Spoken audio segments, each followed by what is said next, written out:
Hi friends, welcome to my YouTube channel. ಎಲ್ಲರೂ ಹೇಗಿದ್ದೀರಾ, ಚೆನ್ನಾಗಿದ್ದೀರಾ ಅಂತ ಭಾವಿಸ್ತಾ ಇವತ್ತು ನಾನು ಕುಂಬಳಕಾಯಿ ಗೊಜ್ಜನ್ನ ಹೇಗೆ ಮಾಡೋದು ಅನ್ನೋದನ್ನ ನಿಮ್ಮ ಜೊತೆ ಹಂಚ್ಕೊತಾ ಇದ್ದೀನಿ. ನಾನು ಕುಂಬಳಕಾಯಿ ಪಲ್ಯದ ಜೊತೆಗೆ ಚೆನ್ನಾಗಿರುತ್ತೆ ಅಂತ ಹೇಳಿ ಅಕ್ಕಿ ರೊಟ್ಟಿನ ಹಾಕ್ಕೊಂಡಿದ್ದೆ.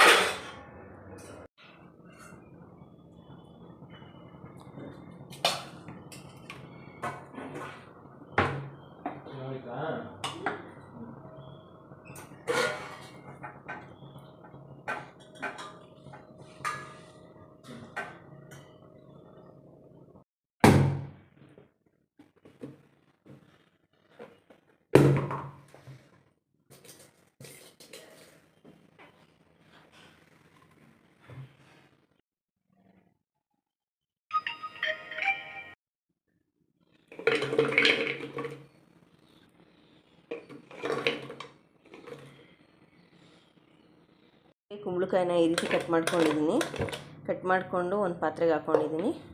ಒಗ್ಗರಣೆನ ಹಾಕ್ಬಾರ್ದು, ಅದು ಕೆಳಗಡೆ ತಳ ಹಿಡಿಯುತ್ತೆ, ಹಾಗಾಗಿ ಮೇಲ್ಗಡೆ ಹಾಕಬೇಕು. ಸಾಸಿವೆ ಹಾಕ್ಕೊತಾ ಇದ್ದೀನಿ, ಕರಿಬೇವಿನ ಸೊಪ್ಪು, ಒಣಮೆಣ್ಸಿಕಾಯಿ ಹಾಕ್ಕೊತಾ ಇದ್ದೀನಿ. ಒಣಮೆಣ್ಸಿಕಾಯಿ ಚೆನ್ನಾಗಿ ರುಚಿ ಕೊಡುತ್ತೆ ಹಸಿಮೆಣ್ಸಿಕಾಯಿಗಿಂತ. ಈರುಳ್ಳಿ,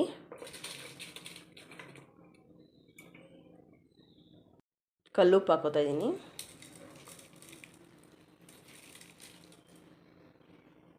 ಆಯಿಲ್ ಹಾಕ್ಕೊತಾ ಇದ್ದೀನಿ. ಆಯಿಲ್ ಕೂಡ ಮೇಲ್ಗಡೆನೇ ಸ್ವಲ್ಪ ಹಾಕ್ಕೊಬೇಕು.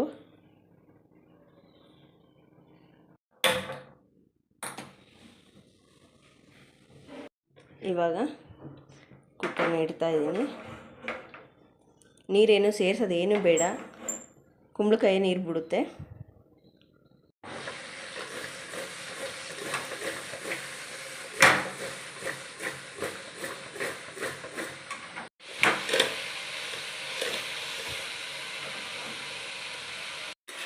ಈ ಥರ ತಿರುಗಿಸಿ ಬೇಯಿಸ್ತಾ ಇರಬೇಕು. ಕೆಳಗಡೆ ತಳ ಇಡೋದಕ್ಕೆ ಬಿಡಬಾರ್ದು.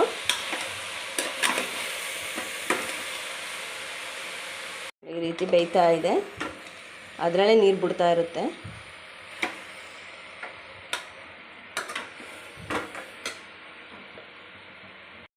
ಬೆಂದಿದೆ.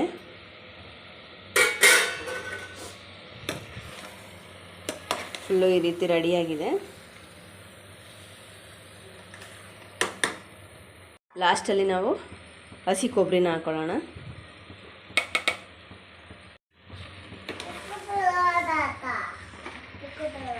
ಹಸಿ ಕೊಬ್ಬರಿನ ಹಾಕಿ ಈ ರೀತಿ ಮಿಕ್ಸ್ ಮಾಡಿದ್ರೆ ಈ ರೀತಿ ರೆಡಿಯಾಗುತ್ತೆ.